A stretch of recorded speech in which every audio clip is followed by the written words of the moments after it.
Hello, guys. How are you? This is Rudy Lozano. I am the broker for PRG Platinum. Um, we are once again having training not only for our PRG Platinum agents, but because this is um, a changing um, environment, or it's very volatile right now, or there's a lot of things going on in the marketplace. I'm encouraging any realtor that if you guys know somebody that is at a different brokerage that is lost, that has lost hope, that doesn't have the support from their brokerage, it's okay. Invite them to attend, send them the link, invite them to the office. It's because what it is that there is a possibility, guys, that you might be dealing with that agent on the other side, and we all need one another here. I'm not taking the approach like many other brokers that we're all going to fend for ourselves and it's going to be Mad Max or Game of Thrones or something like that. That's not what I'm preaching here or teaching here. On the contrary, it's kind of like raising children. It takes an army. You know, I tell my children this all the time. If I had the opportunity to go back and thank all of my teachers, my counselors, my coaches, the lady that works at the cafeteria, the cleaning people, I would, because all of those people got me to where I'm at today, right? In different capacities. You know, the cafeteria people, you're hungry, you can't even think anymore. All of a sudden there's lunch, right? And when you're a parent, you know that all of a sudden, oh, well, I have lunch. I can go on with the rest of my day, which, finish the day. And then after that, if you're in school activities and such, and then again, you eat at 6 or 7 o'clock, and guess who's there to greet you, mom, right? Or dad, right? So once again, it really is a group effort, and we all have to, um, we're going to be more successful. We're stronger together than we are apart, is what I want to teach, or that I want to advocate. So once again, like I said, guys, there's a lot of things going on in the marketplace, and we've seen it just this week alone. We're seeing it that there's people running around with their head cut off. They're not getting the support that they need. They don't know where to go or what to do and those kinds of things. And if they're going to take on a listing, they really need to know what to do. Okay, because we're depending on the listing agent to negotiate from a position of strength and take on a listing at 6, 7, and 8%. Because remember, compensation on a trade transaction, FHA, VA, USDA, and A-paper conventional, the maximum compensation that can be listed is 8%. So rather than you take on a listing at 654, do it at 6, 7, 8. Right? Because once again, the economy is horrible, guys. I see it. If you don't believe me, go to a convenience store and stand there, and you'll see that people are paying for gas with their credit cards. Go to the grocery store, and they're paying by with credit because they're not inputting their PIN number. Okay, that's how you know. Okay, there's people not making their mortgage payments right now. The lenders have gotten very conservative right now because they're having to buy back loans. The defaults are at an all-time high because with the increasing rates, increasing insurance, increasing taxes, the mortgage payment is significantly higher now these days. So that you guys realize, and you guys can Google this, the average amount that a regular household has been impacted nationwide is $11,000. However, households didn't get a pay increase of $11,000. You'd be lucky to get a raise. You'd be lucky to get a raise for $2,500, let's say $5,000. Well, there's still a deficiency of $5,000 or $6,000 that every household needs to adjust to. So once again, there's a lot of things going on in the marketplace. Hey, if you guys want to close that door for me. There's a lot of things going on in the marketplace that you guys need to be conscious of. Buyers need your help. Sellers need your help even more so.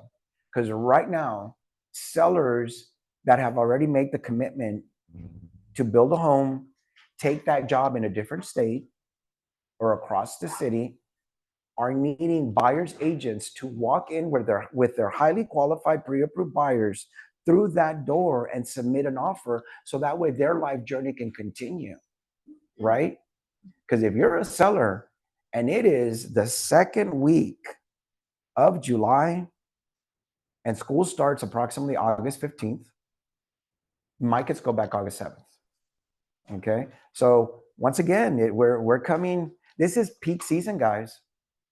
And every economic report that you guys have been listening to from the first and the second quarter, because we were supposed to have a fantastic year this year, you know, and unfortunately that's not what's taken place. So there was a rate adjustment at the end of the year, which we thought that was going to continue, and then all of a sudden it fizzled, and now rates have adjusted a little bit downward, but the market's fighting it because the inflation is still out of control. So once again, the only reason that I mentioned the economy, guys, is that we sell the highest asset or the highest product that dictates the well-being of our economy. Because if people don't buy and sell homes, because if you guys don't get how important real estate is, how many people are employed the moment that somebody decides to sell and to buy? How about we talk about those roles: the realtor, the assistant, the team, the real estate office, the staff from the real estate office, the title company, the assistants, the inspector, the termite inspector, the plumber who had to go check the plumbing, right? As well as the appraiser, insurance company, the underwriters behind there, the lender, the processor, everybody there, the surveyor. Look at how many people you employed. So when the real estate market is stagnant or it's not doing well, it impacts a lot of households. So this isn't 2022.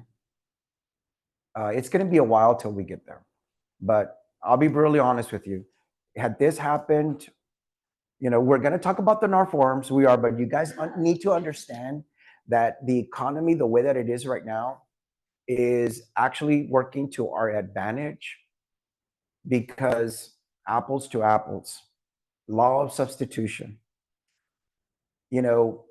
Why do you want to get your client in 100-degree weather, drive them across town to Sherbrooke or Hondo or the Seguin, or just clear across town, right? And deliver your qualified candidate where you've already interviewed them, did a buyer's orientation, you sold your value, you've connected them with an insurance company and a home inspector, and they're already pre-qualified with your team. Okay, and then many of them are sellers, and then they're going to convert into buyers.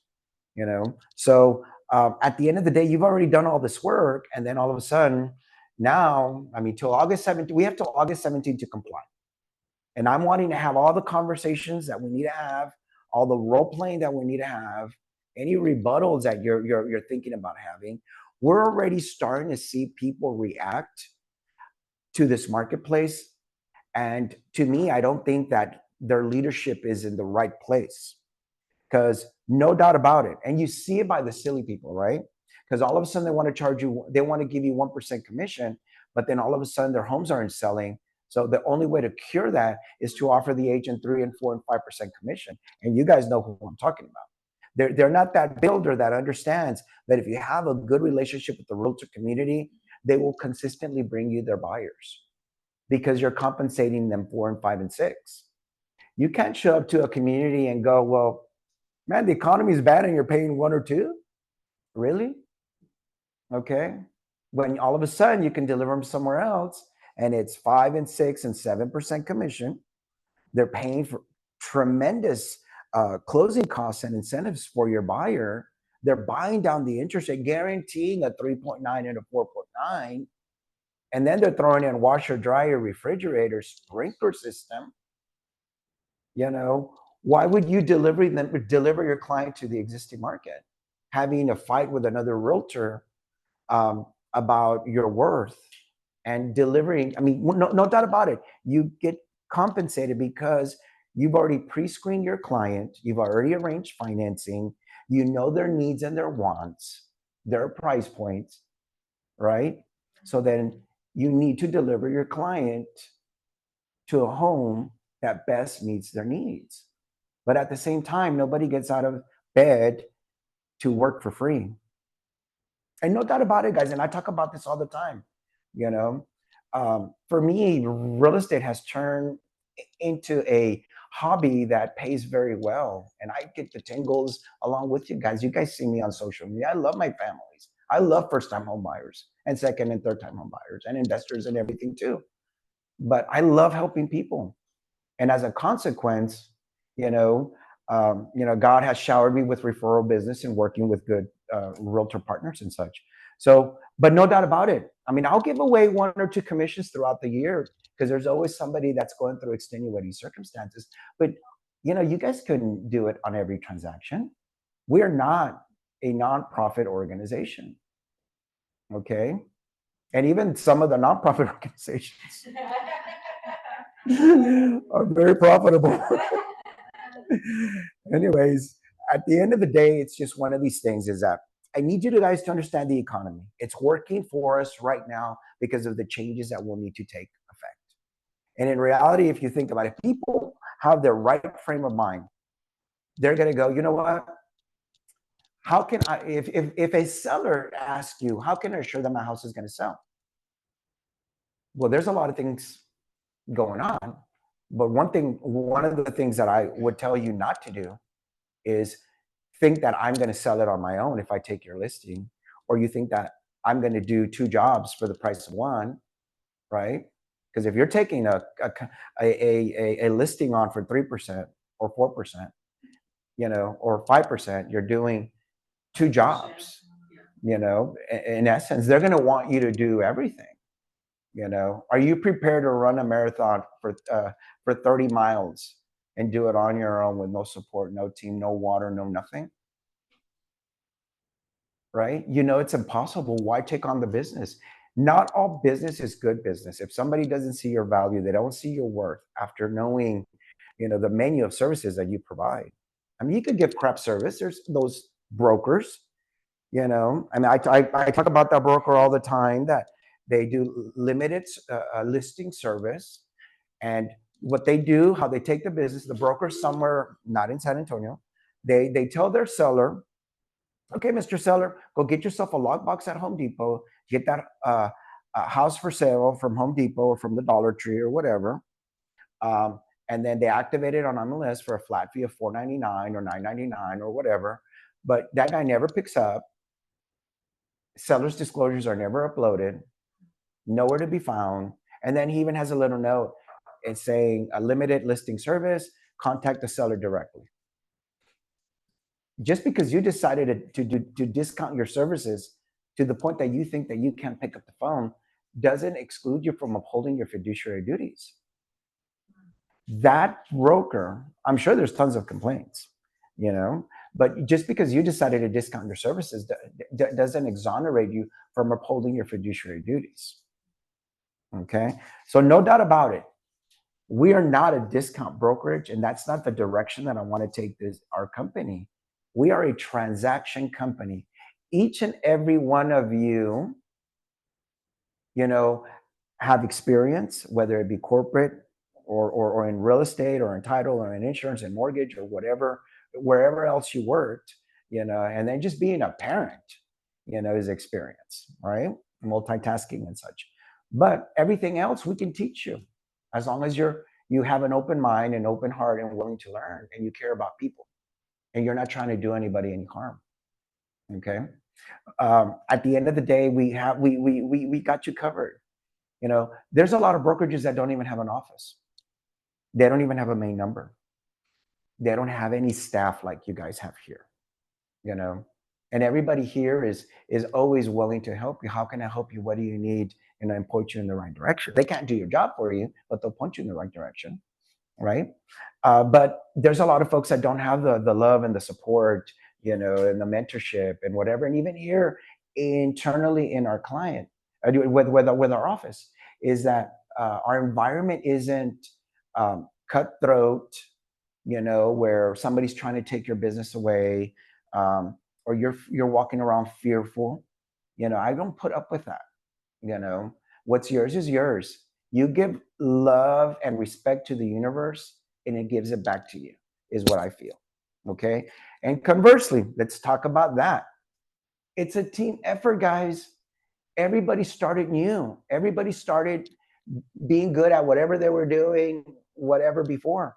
When you get into real estate, and I preach it and tell it all the time, guys, the only people that do not need a realtor is a real estate attorney. Because a malpractice attorney, a family law attorney, the one who deals with wills and probates or corporate, whatever, even they need a realtor. Being a realtor is a specialty. Whether you do farm and ranch, commercial, residential, even property management is a specialty. There's a certain level of competency. You need to know and understand the forms. You need to be able to provide advice and opinion because we function as fiduciaries. And let's talk about that. We are fiduciaries licensed by the state of Texas through the Texas Real Estate Commission. But who gets to mobilize and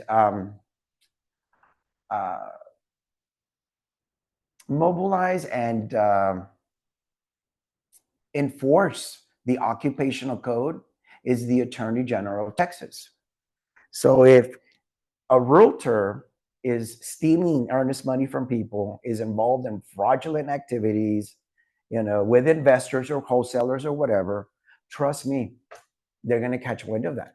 And then the Attorney General steps in. So once again, what we do is important because our number one fiduciary duty is to protect the general public. I saw a posting the other day where some realtor was like hitting on somebody on some group and being very whatever. I'm like, well, you can't do that. You can't create an environment of fear. Because if you're a fiduciary and if I can't leave my daughter with you and I can't leave my mom or my father with you because you're in care of them, you don't belong in this business. So if you're that person, that you make the people's skin crawl because of your conduct and your activities, or you're involved in acts of moral turpitude, or you're involved, in something at 1 o'clock in the morning that you think that, well, I'm on my time. Well, no. The moment that you take on a license to the Texas Real Estate Commission, you are a fiduciary 24/7.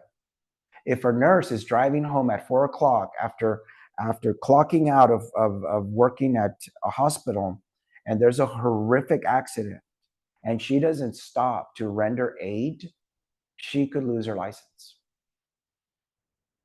So if you guys see any weird activity as fiduciaries, oh, wow, you're a realtor and you saw that this girl was being called off from the store, that could have been a human trafficker. It was your right to step in and go, hey, what's going on? What's happening? Right? Okay. You cannot be involved in acts of moral turpitude. Don't ever put yourself anywhere around people or an environment or in a situation where somebody could question your integrity. It's not worth it, guys. It's not. There's too much money to be made in this industry. Okay. So now that I've emphasized the importance of being a realtor, you want to do my job, Mr. Seller? You want to take on that listing and do it all yourself? You really want to negotiate repairs? You really want to market your property? You really want to be doing live videos, and everything that it involves, and be doing countless open houses for you, fill out the contract, the seller's disclosure. Where do you begin? Great. Here's a copy of the contract. Make sure you know every section of it, right? Yeah. Because sometimes when folks think that they don't need you, they're hoping and praying that you're going to say that you'll do it for a discount. Don't do it. Okay. So once again, why don't we compare industries? When you know you have cancer and you go to the doctor, you don't go to the doctor and say, well, I want this treatment. You don't even know what you have. You need to listen to them, to their guidance. I mean, it's okay to get a second opinion, right? But at the end of the day, once they realize that everybody says you have cancer, well, and you need chemo or whatever treatment is being recommended, you're not telling them what to do. They're telling you what to do so that way you can survive.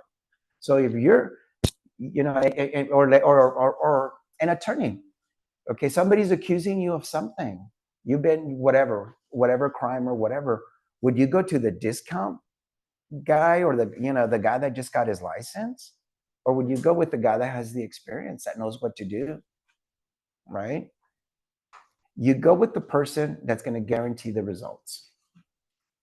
So same thing with a realtor. If I'm telling you that the market is the way that it is and what your competition is, and the solution is to attract realtors, not deter them, why would you not want to pay a realtor? If you know that the realtor is the solution to your problem, why wouldn't you want to pay him? Because guys, there's already realtors out there that if the listing's at 2.5, and that's been for years and years and years, guys, because there's agents in the city, there's 14,000 of us, 200 in this office, 14 in the city, and 1.8 million nationwide, and like 115 statewide. That if the compensation isn't a full compensation, they're already forecasting their expenses. I have to pay my broker 30 and 40%, and I'm already starting at 2.5. So guess what they were doing? That home wasn't exposed. It wasn't part of their search. Hey, there's 15 homes. I'm only sending you 8 because the other 7 aren't paying full compensation. You guys aren't dummies. That the seller thinks that we're dummies, or that the listing agent doesn't know that all of a sudden 2.5 compensation translates into 60, 90, and 120 days on market. Well, imagine putting $1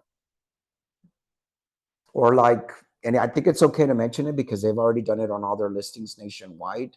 Open Door is offering 0 compensation. They're offering a credit to the buyer, not to the agent, of 2.65%. If you don't believe me, pull up their listings. That is a terrible mistake for them. Whoever is their CEO, who is responsible to shareholders, because then all of a sudden those properties are going to sit. Every day that a property sits, it costs the seller money. Guys, I work for housing and urban development. I've seen the numbers. Back in the late 90s, when I worked for HUD, we would recuperate on behalf of HUD 70 to 75 cents on the dollar, because the buyer was already not paying, so they weren't getting their principal and interest. The tax bill was coming up. They'd go into the negative to pay for taxes and insurance, right? 6 months, 12 months, maintain, and then they'd foreclose, and then it would take another 3 to 6 months to sell the home. Here you had to pay people to go maintain the home, utilities on, pay HOAs, have the yard cut, pay fines to the city because the trees were overgrown and the yard was overgrown. People think that being in the REO business is profitable. The bank doesn't want your money. They make more money when interest is just being deposited from your bank into theirs. They don't make any money when they own the home, or your home, or the real estate. It costs money. Every day there's a cost. Utility costs, taxes, insurance. There's prorations the day of closing, right? Nobody wins when somebody's foreclosed. So lo and behold, the last thing you want to do is for your house to be sitting for 30, 60, 90, and 120 days. Because if you got a job offer and you need to report, somewhere else, you might split up your family, because then your wife needs to stay in San Antonio while you take on that job in California or wherever else in the country. So now you have double mortgages, right? Now you're not even eating together anymore. You're not even seeing your kids. Okay. And then you can't enroll your kids. If you want to see people stressed out, it's getting ready to happen the 1st and the 2nd week of August. Because if you know that your kid wants to play soccer or football or whatever, and you need to sell your home before you can buy the next one, and then imagine them being a freshman or a sophomore, they're trying to make the team. Well, you can't make the team if you don't make the tryouts, because by that time, unless you're like, Michael Jordan or Shaq or somebody like that that can be a walk-on. But for most people, they need an opportunity to start even in early August before school starts to make those teams, right? Or they might be in a special program like the 4-H program. I know more people that have left different schools just because of their kid was talented. They needed to be in Alamo Heights with the tennis program. They needed to be either in Helotes or in Madison because they have a 4-H program. See what I mean? Different schools have different specialty. And if that's what your kid wants to do, you know, why would you let a little bit of money be the deterrent from you being able to continue your life journey so that way you can continue with your life goals and dreams for yourself and for your children? Right? So money doesn't buy love, it buys convenience. Okay? And you guys have to be able to portray that and sell the current market. Because guys, I'd be concerned right now if this was 2022. Because in 2022, what was happening then? And if this would have been happening 2 years from now, and the seller would say, it's okay, I'll sell it myself, I'd be like, oh, wow, good luck. And well, forget about good luck. They probably would have an offer. Because once again, guys, I can't tell you the amount of properties that we double-ended that year. A year ago, we did 1,100 transactions. In 2022, we did almost 1,800 transactions. And many of them were double-ended. Because all of a sudden, you're preparing the listing for sale. And then all of a sudden, what was happening is that coming soon meant that you already had both sides to the contract. Because people were desperate. There was not enough inventory. So back then in 2022, a seller could have gone, I don't need you, Mr. Realtor. It was very easy. You didn't need to be a good realtor in 2022.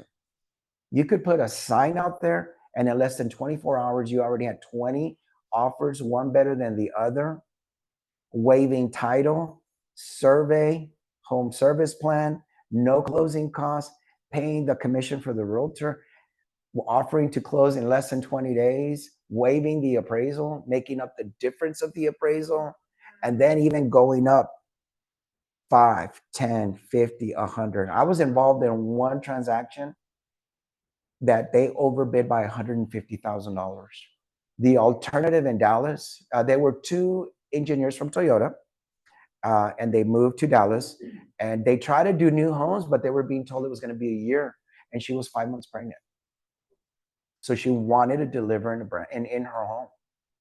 So I'm like, well, what do I need to do? I'm like, take out all the stops. You have all this money in your 401k and investments and everything. You're going to have to beat out the competition, because on every offer, it was 20 to 30.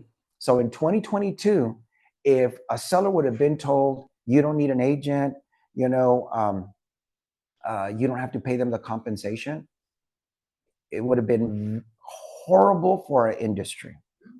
So it really is a blessing. God works in mysterious ways. I've known about this lawsuit, I kid you not, from when it started in 2019. It's been going on for years and years and years, But at the end of the day, here we are in this horrible economy, having to deal with some challenges, and this economy is going to help us. Because like I said, in the existing market, a typical contract is full price. You ask for title, survey, home warranty, right? And then you ask for all the closing costs. And the rate still doesn't get to 3.9 and 4.9. So the seller's biggest competition right now is a new home.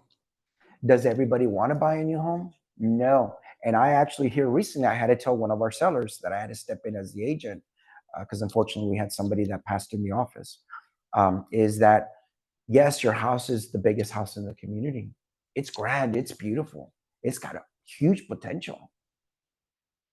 And it's a huge yard. But who wants to clean this place? Who wants to clean this house? Who's going to want to cut this huge yard? When you can go buy, because right now you can't buy at the high end of your budget, knowing how inflation is and rates are higher. So for many people, they're not buying the Escalade or the Armada or the biggest car, because of the gas bill and the maintenance and everything. Same thing in the housing market. They're buying something that can meet their needs, satisfy their needs right now, hoping that better days will come. You know, a small 4-bedroom, 2.5 bath, maybe 2,800 square feet. You don't need 4,000 square feet with 3 living and 2 dining areas and all that jazz, right? So once again, realtors are resilient, but you guys are the market experts. You have to know what's going on in your marketplace. You need to know the inventory. Every day, one of your jobs should be to know what's going on with at least 2 or 3 builders. Who's paying what incentives, what commission, what rates being guaranteed, right? And you also need to know the inventory in the existing market, because when you take on the listing, you need to be able to expose your seller to be able to negotiate that 6, 7, and 8% commission. Now, why would you want to discount whoever's bringing the buyer when they're getting full compensation somewhere else? Okay, so be strategic on what you're going to say, you know, because it can determine on whether you convince somebody. I mean, because it makes sense, right? The economy is horrible. I mean, you even see it with the food. You know, before they'd buy 4 tomatoes, now they're buying 2. And before they'd buy everything name brand, all of a sudden, you know, it's not Doritos. It's like, what's this, Mom? It's like some off brand. They look like Doritos. They don't taste like Doritos. I mean, serious. You know, I've even heard those stories. People are trying to reduce their expenses. But when you're trying to accomplish your goals and your dreams, the person that you want to cut out in the equation is the professionals and the people. I mean, let's talk about target market. What are realtors doing on any given day? You wear your tag, your magnetic signs. You have signs like when you list. You have your business cards, whether they're on your phone or manual cards. You're always, if you're given an opportunity to say what you do, hey, oh wow, I love your name tag. Yes, I'm a realtor. I work with PRG Platinum. Are you looking to buy or sell, or no? Anybody that is? You guys are always looking for a buyer or seller or an opportunity, and therefore you're always engaged with somebody. Oh, you're looking to buy or sell? That's great. Okay, we need to start you through the process. When can you come in? We will need to do a buyer's orientation. We'll arrange for financing for you. Okay, make sure you bring in your W-2, space test, bank statements, and everything where you can upload them. Because when I finish with you after like 30 or 45 minutes, you know, we'll start our journey to look at homes. And then I'm going to expose you to not only the existing market, the foreclosure market, because that's a hard market too, but as well as the new home market. And we'll see where our road takes us. Incidentally, Mr. Buyer, there's new rules, there's changes in our industry. I'm required to disclose certain paperwork to you. Okay. Now, very important question.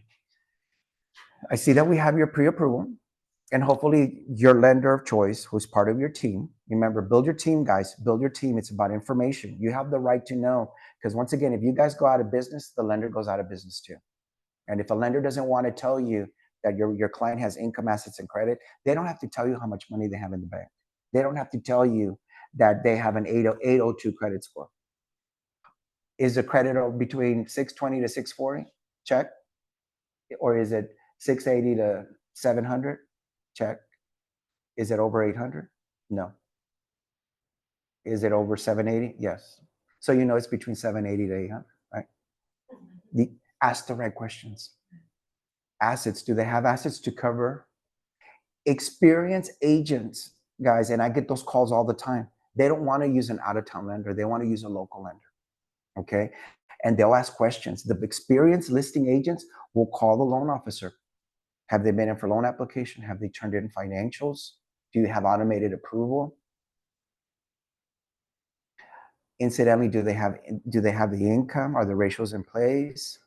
Do they have assets? Okay. Can you close within 30 days? I mean, they'll ask you questions, you know, and depending on the confidence of the loan officer, they will take or reject the offer.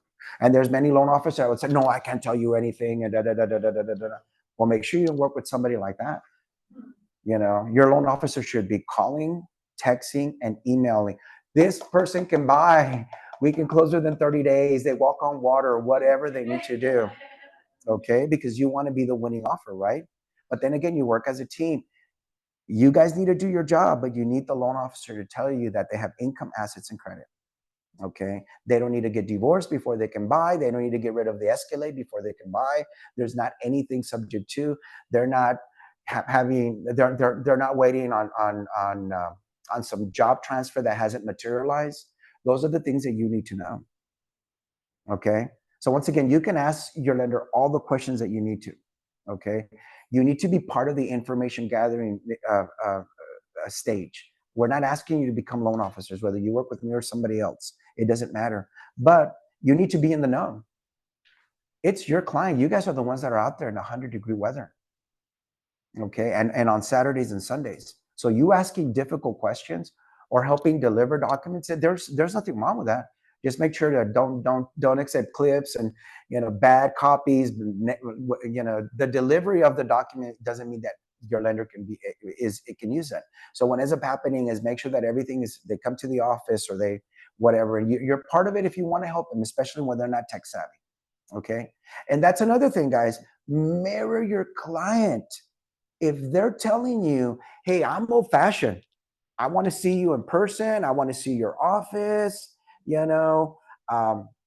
mean, I want to feel and touch you. I mean, to know that you're real, that you're not some avatar or something, But if they're telling you they want phone calls, mirror them. Don't text, don't email, mirror your client. If they're millennials and they only want to text and email, I mean, okay, well, mirror them as much as you can, but still try to make a call ever so often. Hey, I'm just checking up on you. I know we've been texting, and make sure you show up to the inspections. Make sure you show up to your walkthroughs, to your closing, and everything. Okay, even after you write up the contract. Okay, because remember, guys, no doubt about it. Ask any new home builder, guys, and ask them, do you prefer transactions where there's a realtor involved or when there isn't one? Well, if you're an absent realtor, they hate you.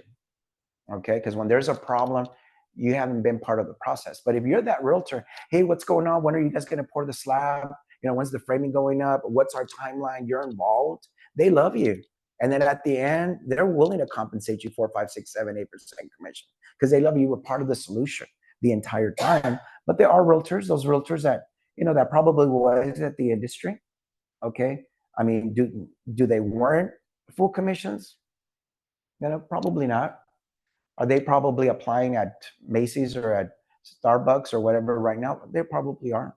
And they're probably even offering to show your house for $50, right?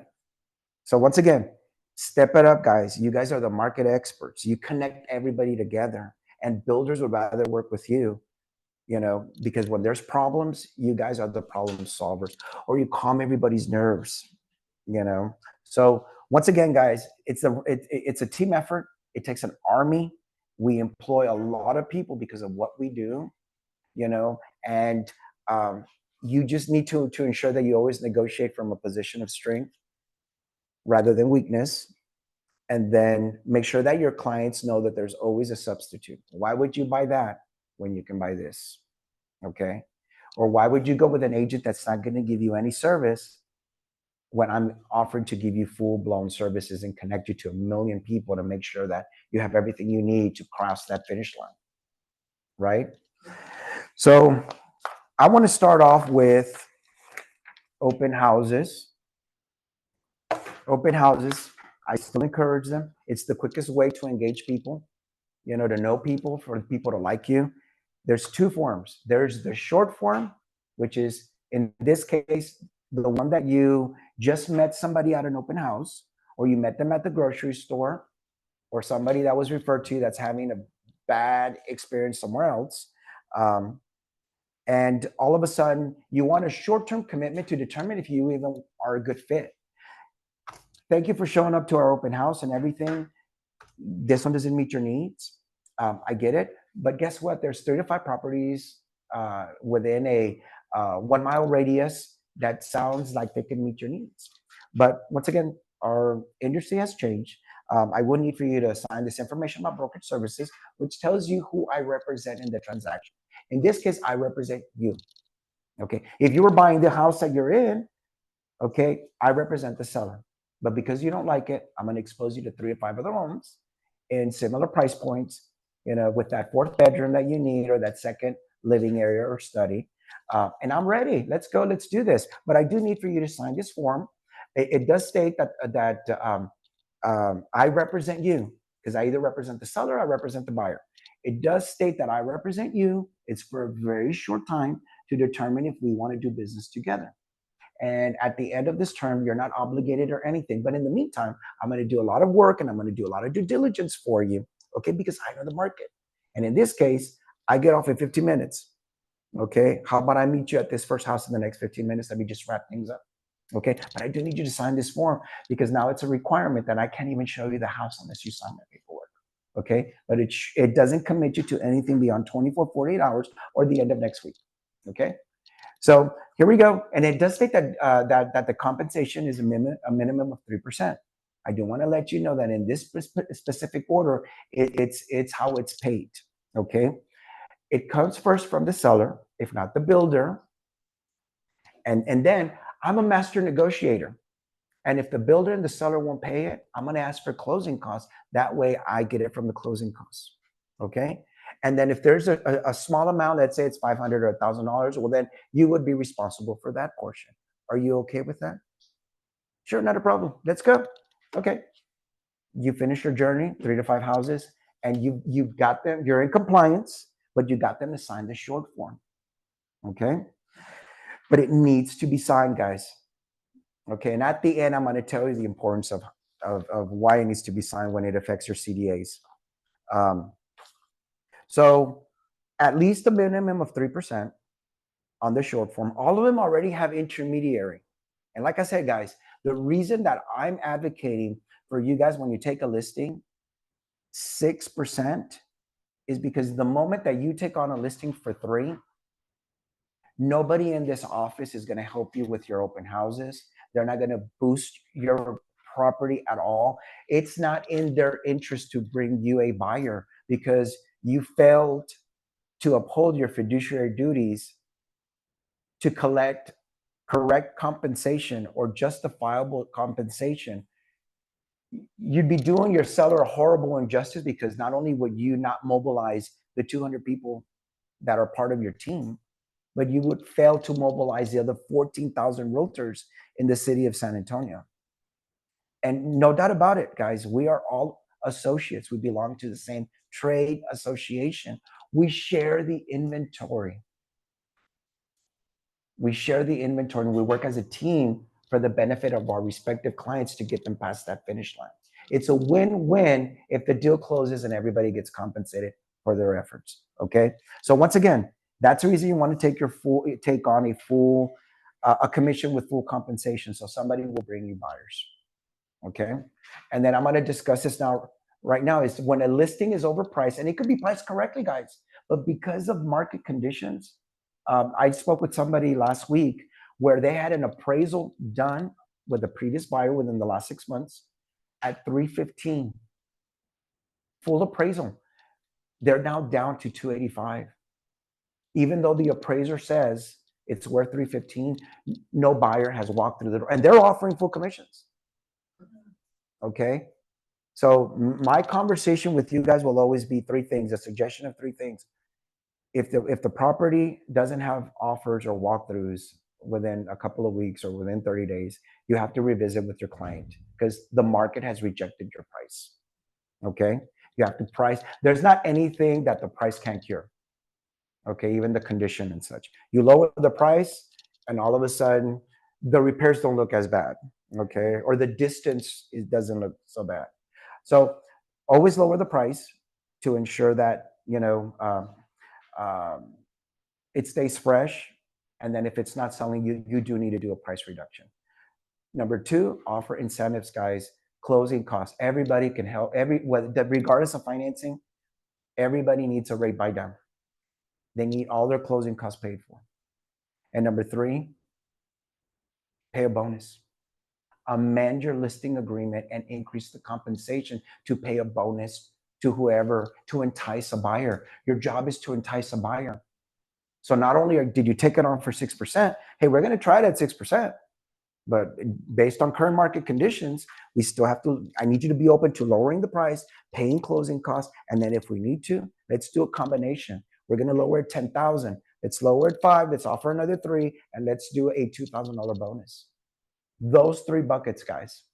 Okay, so do the short form in those cases for open houses, and then the long form, you want to transition them to the long form, because then all of a sudden you expose them to 3 or 5 properties, and let's say they didn't like any of them, but they still want to work with you. They want to continue working with you. So in this section, you want to expand the area, because all of a sudden they came to see you in the 78249 zip code, which is over here by UTSA Boulevard, or 78258, and you're still in Bexar County. But then all of a sudden, you know what?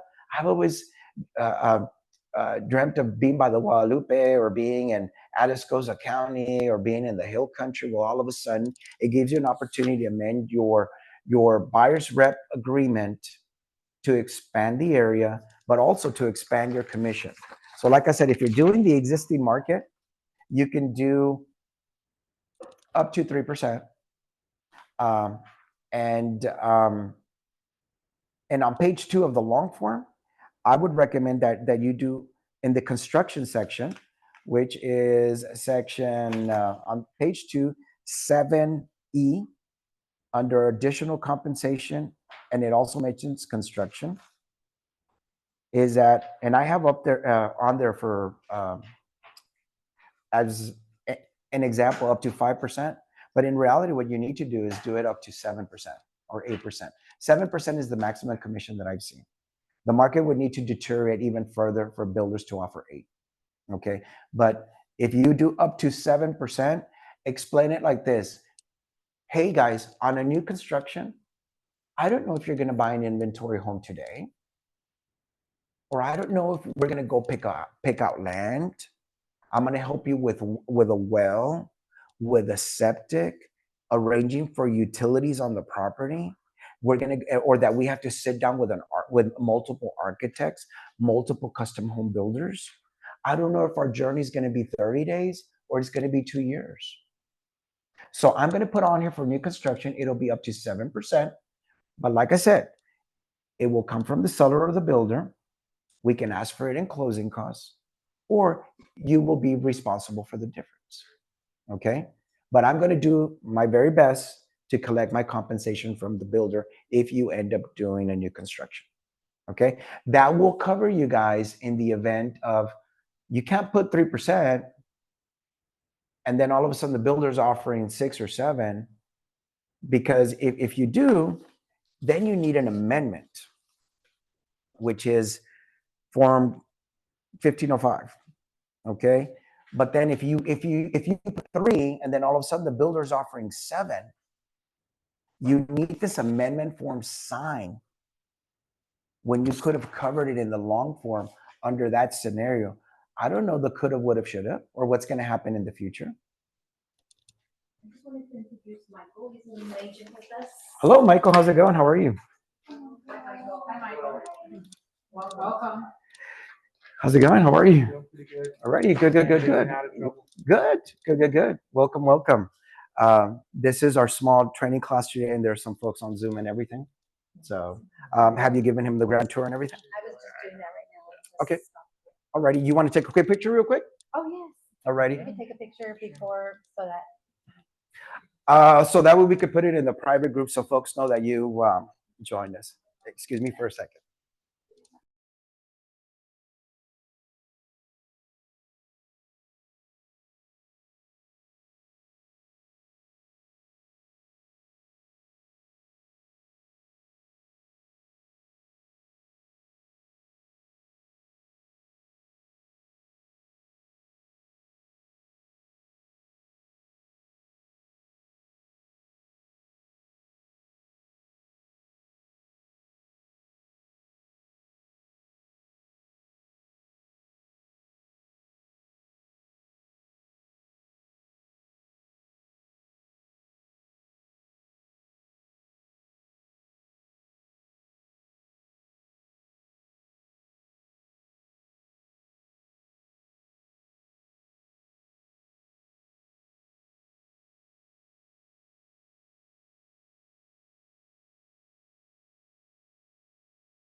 Sorry about that. Did you let him know?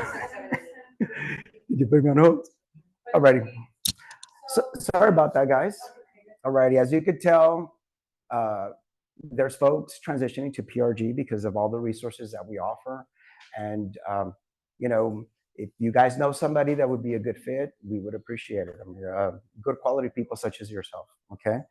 So the um, the last thing you want to do is double back and do an amendment to the buyer's rep, because then you need their authorization for you to get compensated. If you originally did three existing, three construction, and the builder's offering more, then you have to amend it, because you cannot get paid for more than what your invoice is, or your bill of services, right? I mean, this is everywhere. You don't go and hire an attorney and the attorney says, I'm going to get you off for murder and it's going to cost you 10,000, and all of a sudden he wants to throw on 20,000. I mean, he'll revise that, hey, it took 2 more years to get you off, right? So there's additional services being offered. So I need you to revise this and I need more money from you, right? So we have to do the same thing, because what will happen, guys, on your CDAs, we will send them to you 10 days or more. We need to know what the full compensation is going to be, because we already have people that do 4% plus our transaction fee, folks that do farm and ranch and commercial and such. And there's folks in the residential that do charge more than 3%. And this is before all of this happened, guys, because they know what their time is worth. Okay. I always like to give the example of Sandra that lives out in the country. She says, Rudy, I charge 4 plus your transaction fee. It takes me 45 minutes to get out of my ranch. I'm not doing it otherwise. I can't do it for 3%. It's not worth it to me. Right? So we all know what it takes you to get dressed, fight traffic, and do the things that you need to do. Okay. So once again, you cannot charge the buyer more than what they've agreed. So you're better off doing up to, rather than revising it. So that way you don't have to revisit the compensation again. Because I can guarantee you guys, if they know that you're getting paid 7% commission, and they originally agreed to 3, and now they're offering you 7 at D.R. Horton, because it's going to be a sale fell out and the house is ready to close and it's been sitting for 60 days, even in the new home market, they're going to ask you for half that compensation. Avoid it. Avoid it. Use the long form and put up to 7% if it's new construction, because you don't know if it's going to be 30 days or it's going to be 2 years. I have a friend of mine that their daughter, he's a gastrologist, and his daughter's friends with my daughter. They just finished their home, guys. 2 years. 2 years. It's on a hill in Helotes, like 12 miles outside of town. And I don't know who the realtor was, but that guy earned his compensation, because just to get to the property, wow. And can you imagine the contractors, the delivery people, 2 years. Okay.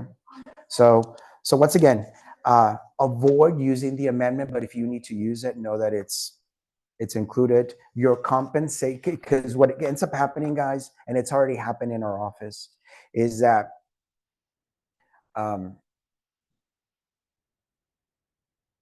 you can't amend it. You're not going to be allowed to amend your compensation agreement at the table. You can't, throw it on the buyer, especially when it's not being paid by the seller or by the builder. If the money's going to come out of the buyer's pocket, what will end up happening is that the CDA is going to be the responsibility of your responsibility to deliver it to the lender, the lender's processor, whoever needs to know about it, so that way they can get it to the underwriter, to the title company, and everybody needs to know about it, whether it's an existing home or a new home. If your compensation exceeds what's being offered, your buyer's rep agreement must represent that. If you said that he was going to pay you 4% plus $500, it must be in the buyer's rep agreement 10 days before your closing. And then our CDA needs to be delivered to you, so that way it could be delivered to the lender. Because let's say the guy is short on funds to close. You know, he's going to put 5% down or 20% down, and, you know, is covering all of his closing costs and everything. And then all of a sudden you're going to bill the buyer for 1%. Let's say it's 400,000. Now it's $4,000 plus 500, an additional $4,500 because the seller's only paying 2 on a $400,000 home. The seller's paying you 2, 8. You're charging them 1, 4, and then you're charging our transaction fee of 500. That's $4,500. The lender needs to know about it, because no doubt about it, guys, if your compensation, you better be asking for closing costs, because we just had somebody in this office a couple of weeks ago got $10,000 in closing costs for the buyer and charged an additional $1,500 above the 3%. That came from the closing costs. We confiscated. We got it from the closing costs. Okay. So, but if we're not getting it from the closing costs, the underwriter at the mortgage company needs to know that, well, they're not going to have enough funds to close. Or, hey, what happens if it's one of those loans that they need money in reserves to get an automated approval? See what I mean? It could affect the financing. That's the reason the lender needs to know that you're charging them a difference that's not being offered in compensation by the seller or the builder. Okay? So once again, communication, guys. Like I said, we will not be responsible for changes within 10 days. Delivery of the CDAs. We're going to get you the CDA. You guys are going to approve it, you know, but you need to turn in your paperwork. Okay? But we're not mind readers, and it is your responsibility to deliver it to whoever needs to see it. The lender, the title company, everybody's assistant, and make sure you tell them, analyze the compensation. It needs to be on your loan estimate, because it's money coming out of the buyer's pocket. Or, hey, I negotiated $20,000 in closing costs. I need you to ensure that my compensation is accounted for in the $20,000 that I negotiated for my client. Okay, it's not for you to use it as a buy down. It's used for you to compensate me. Okay, all right. So once again, who you work with in the future and who is your lender will dictate if you're successful and if you're gonna get compensated for your efforts. Okay, so once again, ask a lot of questions on how all that's gonna work out. Okay, we have a lot of folks that are doing, and remember this, guys, exclusive right to list, buyer's representation agreements, you will always check off intermediary. Okay, because if you do not, and your client likes a property in this office, you would have to actually refer them outside the office to another agent, collect a referral fee so that person can actually write up the paperwork. So don't do it to yourself. Okay, check off intermediary. That way you have access to all the inventory in our office. Because just as of today, I think we have 223 listings. Okay, so the other thing that I wanted to mention is line item 17, special provisions. For those of you that I'm a real big fan of you guys collecting a retainer fee or an early termination fee. On the buyer's representation agreement, it's line item 17.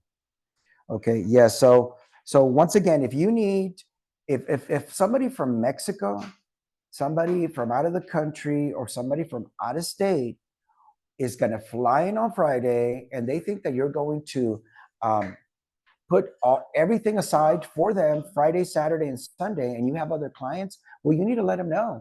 I'm like, hey, I have other clients that I'm working with. I can exclusively block out my time for you for Friday, Saturday, and Sunday. It's page 4 or 5, line item 17, in special provisions. And you can write on here, retainer fee due to consulting services, out-of-state client or out-of-the-country client, in the amount of $1,500 or $2,500. Okay, so we do allow you to collect retainer fees, but it has to be in special provisions. Okay, and this is before the seller, the builder, or they even go under contract. Is that I'm not a tour guide. I'm not a tour guide, guys. I'm needing to collect this money. We're gonna send them a square invoice, like property management. Here's the fee that I'm gonna charge you, $1,500 or $2,500. Here's a square invoice. The money will come to us, and we'll get it back to you. Because remember, guys, all money needs to be made out to the brokerage. We receipt it in and then cut it out to you. Because then if the money goes into your account, it's considered commingled. Okay. So we will collect the money on your behalf for out of state, out of country clients, anything quirky. Let us know if you want to charge a consulting fee, if you're going to work with a developer or find land in the middle of nowhere, that kind of thing, you can charge a retainer fee. Okay. Let's stop being that profession that here we get to work 30, 60, 90, 180 days or a year on the commercial side in farm and ranch. This is the only industry that you get to do all of this work, and there's still a possibility that you might not get compensated. It doesn't have to be that way. Hey, I'm not sure if I can take you on as a client, because that it sounds like 3 to 6 months worth of work, or maybe 12 months or 2 years, because just the infrastructure or whatever, or to find a builder to meet your needs in the middle of nowhere. That's a lot of work, a lot of driving, a lot of time away from my family, maintenance on my car. Hey, I'm going to need to I'm going to need to collect a retainer fee. Because if you're building a $500,000 home or $1 million home and they want you by their side and they see the value, trust me, they will write you a check. They will cut a check out for your services to cover at least your cost of doing business, which in this case is, the maintenance of your car, your gasoline, and all that other stuff for 6 months that you're going to be working with them, or a year. Just the gasoline alone. All right. So know your worth. It's okay to collect the money. I don't know the philosophy of other brokerages, but I'm the broker of this organization, and I'm authorizing you to do that. Because if an attorney can do it, right, and a doctor can do it, why not? Right? Because before you schedule your nose job or whatever job they're going to do, or small surgery at an outpatient clinic, they want you to pay for everything and you haven't even showed up. Why can't you? Right? Okay. So once again, that's the long form, and those are the highlights of it. Okay. So how is this going to work with the compensation? We were already supposed to be in compliance by now, but they gave us an extension till August 17th. Okay. By August 17th, we all should be in compliance. And more importantly, the settlement dictated that there could be no compensation on the multiple listing service. The compensation is still being offered today through August 16th. On the 17th, I don't know. There is a board up north in the Washington area that's fighting with the attorneys from the settlement, stating, well, if the seller can offer closing costs, buy down, well, the compensation is the compensation. I want to sell my home, I live off a canyon. I live close to the freeway. I'm offering prepaid closing costs, buy down and everything. And I'm offering full commission. I'm offering a bonus. It's the same thing. The compensation technically can all go in closing costs. If you think about it, on an FHA loan, it's 6%, right? And on a VA loan, they're allowing VA before till just recently. The 4% needs to go to prepaid closing costs and everything. But if the buyer needs to pay 3% compensation, the veteran needs to pay compensation to the real estate agent, it's in addition to. Because if the veteran cannot pay compensation to his agent, guess what's going to happen to veterans? Oh, I'm so sorry, you're a veteran. I can't collect money even if I wanted to, was before. And now it's like, hey, the compensation is 3%. In the event the builder or the seller doesn't pay it, you're going to be responsible for it. And VA will allow me to bill you at the table. But as of 3 or 4 weeks ago, you couldn't charge the veteran for the compensation. So the market adjusted. Same thing on a conventional loan. Because on a conventional loan, if you're putting less money down, it's a low money down program. The most concessions you can get are title survey, home service plan, and 3%. But usually those 3%, because they already are putting low money down, they already don't have money. But at the same time, they needed to create an environment of you need representation. So the 3% for closing costs isn't, they're allowing the buyer to pay 3% for compensation. Okay. No, no, it has to be negotiated. It has to be negotiated. Mm-hmm. Yeah. So once again, it's just one of those things that the market will adjust to ensure that people get service. Because then, I mean, if you want to talk about housing discrimination, if you will create an environment where people aren't going to get compensated, all of a sudden, hey, are you looking to buy or sell real estate? Yes. And what kind of loan are you going to do? Oh, I'm a veteran. Okay, sorry. You're going to move on. Are you looking, right? You're looking to buy or sell. I mean, all of a sudden, if you're going to deal with somebody that isn't going to be allowed to compensate their agent for their services, because trust me, guys, rich or poor, when you have a medical problem or you have a legal problem, and Uncle Joe is in jail for whatever the reason, don't they come up with the money?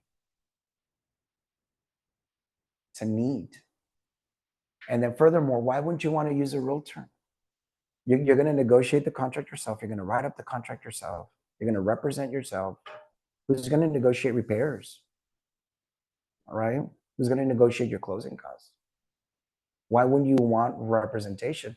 How many people do you guys know that didn't use representation, and then all of a sudden they got to pay more than what the house was worth, made up the difference, paid all the closing costs, and got a real bad deal? And here they thought that their friend, long-time friend or relative did them a favor. Even amongst family, guys, you need representation. Okay? And even amongst people that you go to church with, you need representation. And don't discount your services, guys, because why don't we talk about cost? Here at PRG Platinum, because we do intermediary, on every transaction, there's $1 million for the taking on the buying side and the selling side. Your deductible is $2,500 on each. So if you do 2 jobs on one property and both decide to sue you, you have to pay a deductible for $2,500 and a deductible for $2,500. That's $5,000. In the event it ends up being the horrible transaction where the seller didn't disclose that there was foundation problems, all of a sudden you did both sides, and then the buyer thinks you were on their side, and and both of them sue you. Right? So don't do it at a discount. Know your worth, and then also know the risk, and know how to be able to convey and be a good storyteller, and give them all. My examples can be your examples, guys. There's no problem there. So the compensation, I'm really hoping that they don't make that field go away. It's going to be a nightmare. I mean, if you take on a listing today and you're, let's say, under 200,000 and you go live and it's the cream puff, how many texts and emails and phone calls do you think you're going to get? We're going to get flooded with calls here. I mean, we're already preparing to have it on our website and refer everybody to the website.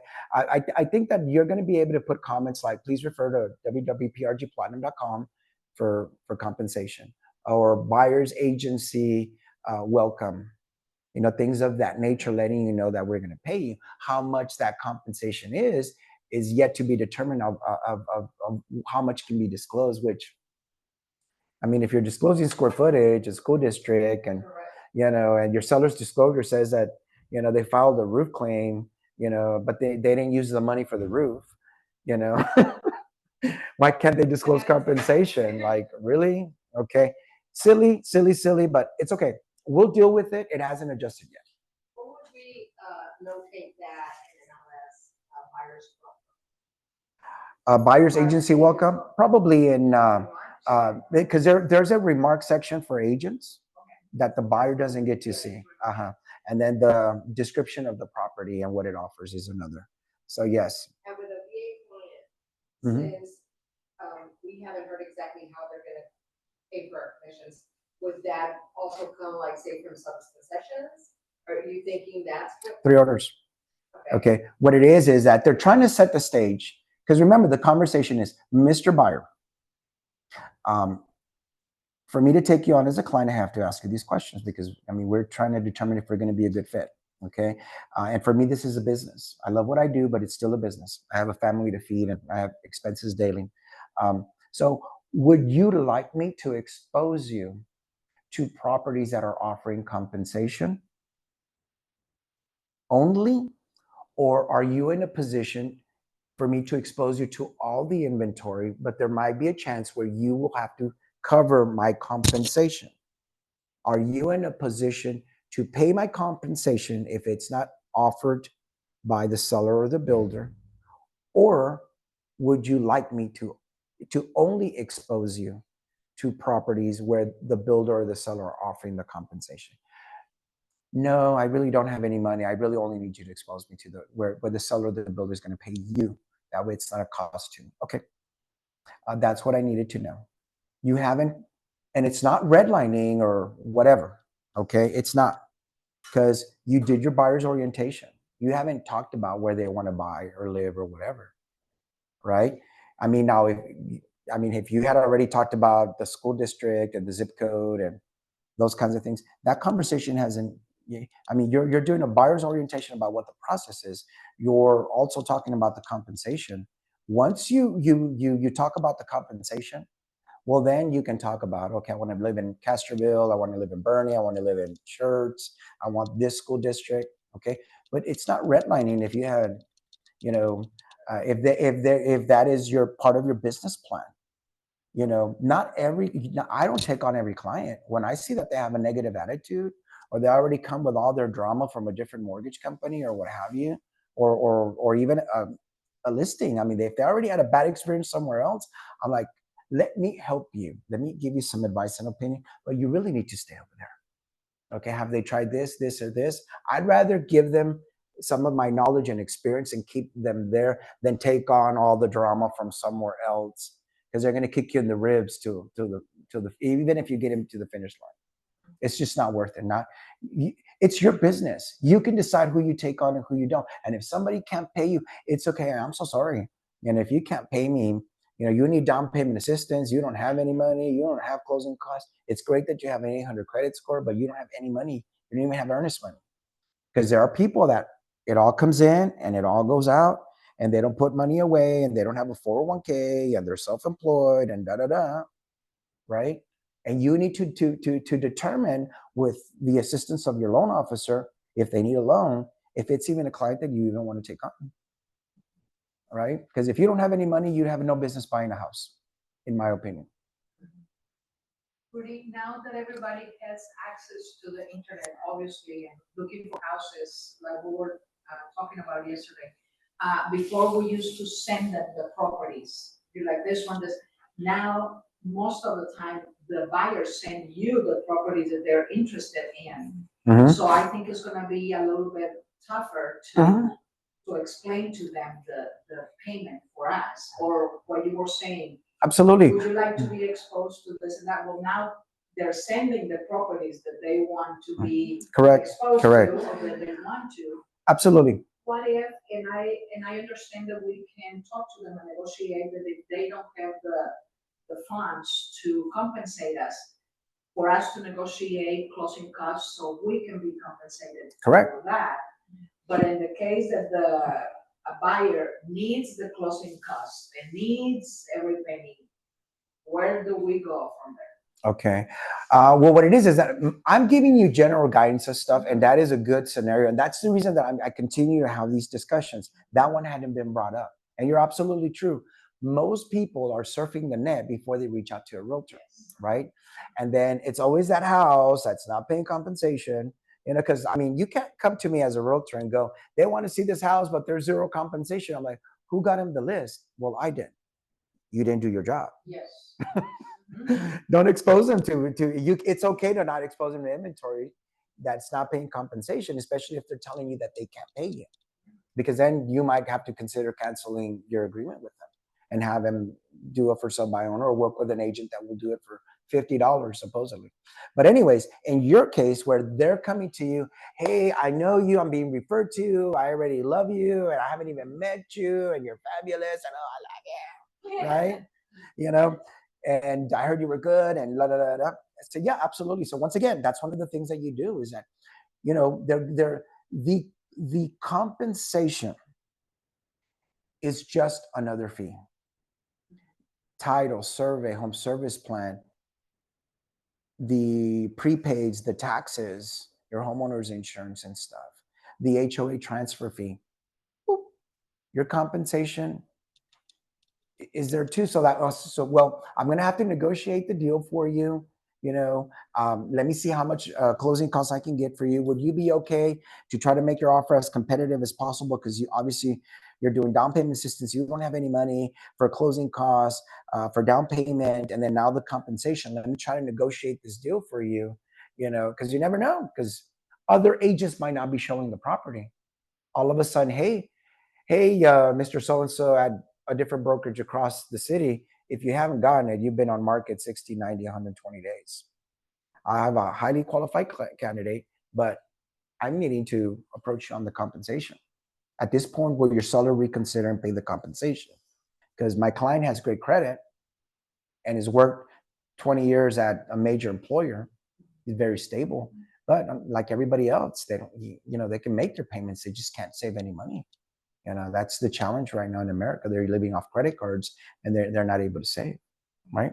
So, hey, I want to help you. I'm bringing you a highly qualified candidate. What is before I even submit the offer, can you revisit that conversation with your seller? That way we can package this transaction, as aggressively and as strategically as possible. You're going to become problem solvers, guys. Every situation is going to be different. If you can't problem solve and you can't negotiate, or you don't have somebody, hey, Mr. Lender, or hey, Rudy, what do you think? Well, how can we do it? And there's going to be a lot of dialogue. Okay. That's the reason I'm not starting August 17th. That's the reason I started 6 weeks ago on talking about this topic, because I knew that different scenarios would come up. So once again, I can guarantee you that any property that doesn't have at least 2.5 compensation, it will see challenges like we've seen them in the past of not being exposed by other realtors. Okay, and some other realtors will flat out just lie and go, "Oh no, I can't expose you to that property." Yeah, I mean, they won't pay anything. Yeah, I mean, they can make their own assumption. If they won't pay me, that I'm bringing a highly qualified client, 2.5, I can guarantee they're not going to pay your closing costs. We need to find a seller that is motivated, not somebody that doesn't see the worth of me as a realtor, and then you need help. So the probability that they're going to want to pay closing costs, because I'm bringing you to the table and they're already telling me they're not going to pay me. So what makes you think they're going to pay all your prepaids, your closing costs, and everything to do you a favor? I mean, they're doing themselves an injustice by not being a pro realtor, right? Because the realtor, in this market holds the goal. Because if you hold the buyer, because no doubt about it, guys, the seller has one house to sell. You have the entire inventory of San Antonio and the surrounding areas. Who is in a better position of strength? You can keep your 10-year-old house or your 20 or your 30-year-old house. Okay? Keep it. Good luck. There's plenty of other inventory. Because remember, guys, when you're buying a house, when the seller's buying a house, it's just a house. And women are very intelligent. They can make a tent feel like a home. Right? Right? So be a good storyteller. Hey, this is a house and it's great. It meets the majority of your criteria, but unfortunately you have financial restraints. And they seem to not to, I mean, a contract happens even in the middle of the night when the buyer and the seller have a meeting of the minds. And I have a fond belief that there's not a problem that can't be resolved as long as everybody's being reasonable. Right? Now, if you're dealing with a crazy person, you could be the most sane person on the planet. All right? But in negotiations, if you're being unreasonable and you're being unrealistic, you could easily change gears and pivot and go somewhere else and take your client. Always apply the law of substitution. Why would you want to buy this house and you're going to have to get 4 gifts from brother, sister, cousin, best friend, when I can go take you somewhere else where they will gladly embrace you and me and pay all your closing costs, give you a better rate? Because didn't you tell me that monthly payment was a concern? Well, your loan officer's telling you 6.99, the builder's telling you 3.9 and 4.9. And then they're already telling you they're going to cover all your prepaids, your closing costs, And incidentally, I get a bonus from it. Right? God is good. Okay. God never closes a door without opening a window, guys. Right? So once again, Nick, as part of your contract, even though you might print, ask a text, ask in an email, go to their website, but you make sure that you include compensation between brokers, okay? And you fine tune it. Hey, Greg, I'm sending over the offer on this property. You and I discussed this a couple of days ago. You mentioned the compensation was 3% plus a 2K bonus. Can you please fill out the compensation agreement between brokers? And as soon as I have it, I'll submit over the offer with the pre-approval or the good funds letter. Get me my confirmation that I'm going to get paid, and then I'll think about sending you the offer. Okay? So that was going to be my question. How do you get them to make sure they follow what they okay, I'm working on the paperwork. The first form I'm going to work on is this. Hey, I'm working on the offer as we speak. As soon as I get confirmation of the compensation, I'll get you the rest of the paperwork. So hopefully you can present our offers. Okay. Or hey, I'm still waiting on the pre-approval letter. I'm waiting for the bank to open to get you a good funds letter. But I really need for you to give me that form. Okay. Compensation between broker and owner. Do not ever take your client to a for sale by owner without having this agreement in place. Hey, I saw this property. I think it's a for sale by owner and everything. What is it? What's the address? Let me swing by and I'll take a look at it. Let me run numbers for you. Make sure it's in your budget. Let me make sure it's not overpriced. Because usually a for sale by owner is a for sale by owner because he's not listening to his realtor. Okay, they're usually off in left field. No, Mr. Seller, all your houses here are 3-bedroom, 1-bath. They sell for less than 200,000. Where in the world are you getting 380? But my house is the best house. It's on the corner. There's no house that has sold as the market expert and the data available through the multiple listing service, which is data that an appraiser uses to be able to deliver a 35-page appraisal report to the lender to determine if the collateral meets value, that if the value is supported by market data in the last 3 to 6 months based on size, age, condition. Okay, no data, there's no market data that supports any house that has ever sold over 200,000. Where you got this 380 sales price, right? They don't listen. They don't want to listen to their realtor. So they're going to listen to you. They're normally overpriced. Mr. Buyer, I work with for sale by owners, but they have to be reasonable for sale by owners. They need to understand the market data. This person, unless you have $180,000 cash, if cash is an option for you, this house is an option for you. But I work as your buyer's agent. I have to put your interest before mine. And my market data is telling me that you're going to overpay on this property. Why would you pay 380 there when everything else is selling for 200? Right? So once again, it's my job to know the market, to be able to provide you the advice and opinion for you to make the best informed, most intelligent decisions for you and your family.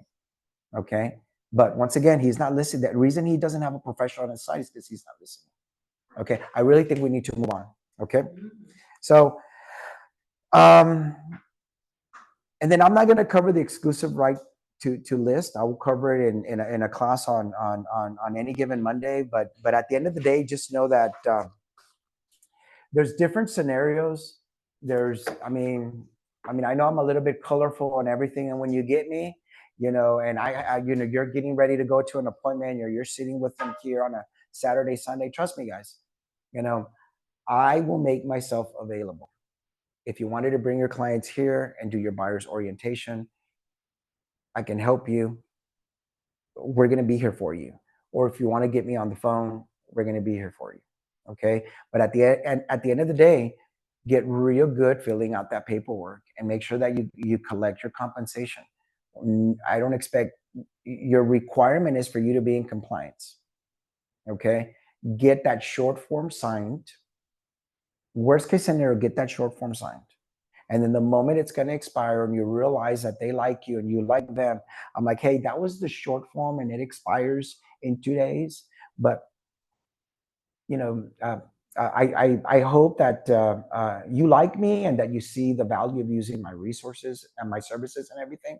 I would want to get you another list. Maybe we can expand the area Maybe we can go into the foreclosure market and the new home market. I'll do research for you, but I will need for you to sign some additional paperwork for me. Don't go into great detail, okay? At the end of the day, let them know the gist of the form, but I wouldn't sit there and outline every single provision. You know, they really do need to read it themselves, and if they have any questions, say, I'm going to send you our agreement. I've decided to take you on as a client, and I hope that you will take me in as your buyer's rep. Remember, if you run into any house, always have my card. Always call me, text me, or whatever, especially if you walk into a new home community. It's your get out of jail card. If you give them my card, they'll leave you alone and they'll call me before you sign any paperwork. Okay? So once again, if we've decided to work together, I really need for you to fill out my paperwork, because I really do need to be not only in compliance with my brokerage, but the Texas Real Estate Commission. Okay? So that's pretty much it. Does anybody have any questions on Zoom? Any scenario? You can email them, text them, or whatever. So in closing, guys, once again, I want to repeat the fact to you guys is that we work as a team. We work as a team with the listing agent, whether they're in this office or out of this office. Help your fellow agents. Everybody's frantic right now. Even the agents that have been in this business for 5 and 10 and 20 years, they're frantic. They can't think either. Many of them are really thinking even about retiring, thinking that it's more changes, more paperwork, more explanation. There are a lot of people exiting the industry because they weren't already good at explaining things. They themselves didn't understand the forms. Okay, so once again, take that ABR class that's being offered. I know that they're teaching, well, the listing agent holds the gold and the buyer's agent is going to be on their own. That's not what true economic market conditions will dictate supply and demand principles. Okay, I have a degree in business. I can talk about economics all day long. Okay, if your house is not selling and it's sitting, it's the compensation. So by taking on a listing where you're not offering compensation, you're doing yourself a horrible injustice. You're going to get terminated. If you don't get, you're better off not taking the business. Because in 30, 60, 90 days, when nobody's showing that house, you're going to get terminated. You need other buyer agents to bring you qualified buyers. And if you don't got that down, that you think that people are going to work for free, you need to leave this industry. You do. But that's the reason I'm offering coaching and training, whether you're on the listing side, the buyer side. I mean, we complement one another. The selling side needs the buyer side. Women need men, men need women. Okay? It's as simple as that. Through the age of time, things have been bought and sold through history. And in Texas, we are the leading state when it has to do with compliance. Did you guys know that there's states that don't even have buyer's agency? They're barely creating their forms. The state of Texas already had a buyer's rep agreement. All they did was revise them. The entire country looks to the state of Texas for guidance. Unfortunately, I'm disappointed with NAR that they've taken this approach of, well, the seller's going to be protected, the listing agent's protected. No, they're not. If you can't sell your house and you can't take that job in Washington and you can't sell that home, your life might be impacted. That might have been a promotion for you, but now you want to carry 2 mortgages? You only have 1 house to sell. Buyer agents have, thank God, the support of the builder community. So the way that you can impact people is be strategic. Don't expose your clients to properties where buyer's agency is not welcomed, and show them who's in charge. Because right now, rates aren't at 2.9. They're at 6 and 7 and 8%, depending on your credit profile. Who's in charge? And if you don't know that, taking on the listing, you need to get out of this business. You will end up going out of business because you're going to get fired because you didn't do a good job. So anybody in this office, if you need help taking on a listing, or you need me to sit down, or you need me to actually get in my car and go with you to take on the listing, I'll be more than happy to do that. You have my personal commitment every day. I have coaching and training that's going to take place from here to August 17th, guys. Take advantage of it. Invite your friends, because you might be in a real estate transaction with them. I need them to be on board, that it's a team effort, like raising a child. It takes an army. Okay? So once again, guys, God bless. Love you guys. Thank you. Sorry I get too passionate about it.